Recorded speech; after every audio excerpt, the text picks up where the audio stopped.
What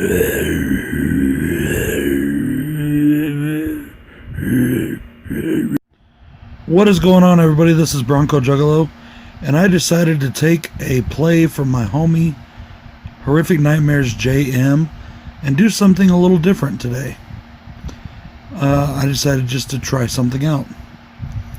So today I am going to be reviewing Virus of the Dead, sent to me, of course, by Wild Eye Releasing. Thank you very much, Wild Eye, for sending me this film. I really enjoyed it. You guys are such an awesome company with an awesome staff, and you do awesome work. Now, this is a zombie found footage compilation film that was put together by Tony Newston. It is from 2018 and stars Sean C. Phillips, Jessica Cullen-Bressick, Timo Rose, and Catherine Eastwood, who, yes, is the daughter of famed actor and director Clint Eastwood. A worldwide zombie outbreak is captured on cell phones and social media platforms across the world, showing all different sides of a absolutely horrific event. Now, my friends over at Boombastic Films, Dave Maggot in particular, they've worked with Tony on a few of these films, and I'm happy to say are working with him in the future. Now, overall, I did really enjoy this movie.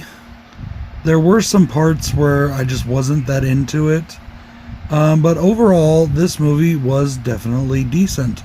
If you're a fan of found footage and you're a fan of zombie films, this is a good pickup. If you're somebody like me that does not like found footage, this is a really good one-time watch. And I'm going to say why here. I'm going to go into cons real quick. This movie has the same con that all found footage movies have for me, and that is the jerky camera work just gives me an absolute headache. It bothers my eyes, it messes with my head, and I just can't get behind it. I don't mind a little found footage in some films, but when the whole movie is found footage, it really is a strain on me. Now, that being said, this is a really awesome and creative movie, which I only have one more con, and that is the segment. I'm not going to give everything away because I want people to go and watch this for themselves. That is the segment I call the Whisper Emo Guy. And you find out later on what's happening with him, but for the first few times you see him, he's just whispering very quietly at the camera, and it's really kind of annoying. But that being said, those are the only two cons I have for this film. Overall, I really did enjoy this movie. There were about 20 directors on this film, and due to there being so many different directors doing segments in different parts of the world, we got different looking zombies in just about every segment. I read some of the reviews on IMDb, a lot of which shit on this movie, which I found to be unfair. They're talking about how the special effects don't look very good or they're not consistent. Well, obviously you don't know very much about independent horror compilations. This was done by a bunch of different directors in different parts of the country, not really working with one another, but in an effort to do a compilation film. They were just given some guidelines on what to do and what to make it about. And I enjoy that we have all these different looking zombies. We have some that are very grotesque, and we have some that aren't really that far gone. You know, we have some that the special effects are amazing, and some where you can tell that they used light tricks and all to make ketchup look good. And that doesn't bother me because these are creative filmmakers doing everything they can to get their dreams and their hopes out there. Like my buddy Jason says, you have to grade independent horror on a curve. And with this one, it's definitely one that you have to just take it for what it is and just sit back and enjoy it. Big pro for me is there's a segment that I don't know exactly what the segment's called, but I call it the two wannabe filmmakers, and they are literally trying to make a movie of the zombie apocalypse as it happens. Of course, you can see where things are going to go wrong in that scenario, and of course it does. I really enjoyed that segment. It literally made me laugh and made me chuckle, and I had a lot of fun just watching that particular segment. Now, there are some really good segments in the whole film, but I really did enjoy that one a lot. Another one is the Joanne segment. There is a character who's been bitten by her own son, and she's slowly turning, and her husband is filming the transformation. I'm not sure exactly why he would do that, but she wanted to do it. I guess, to give people a look at what had happened. Later on, maybe they could figure out a cure or something.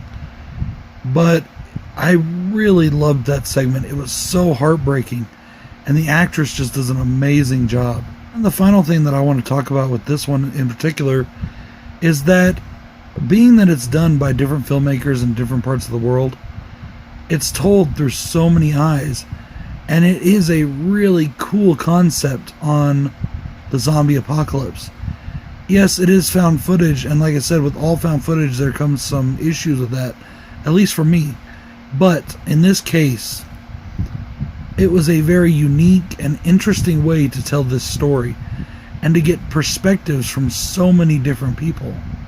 So guys, if you have not seen Virus of the Dead, check out Wild Eye's website and give it a pickup. It's definitely a good film.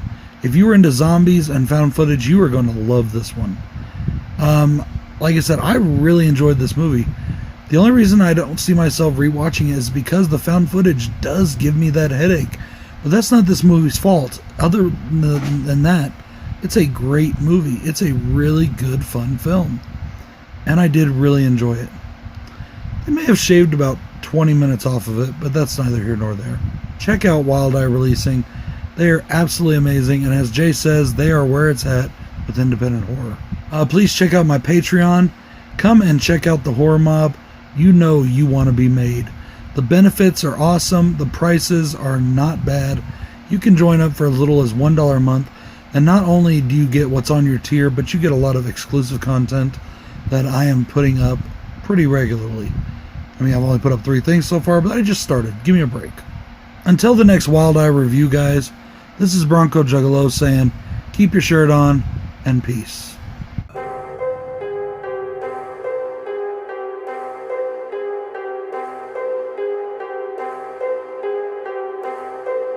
Hey, hey, hey. Call me the dead body man. You can call me the dead body man. Call me the dead body man. You can call me the dead body man.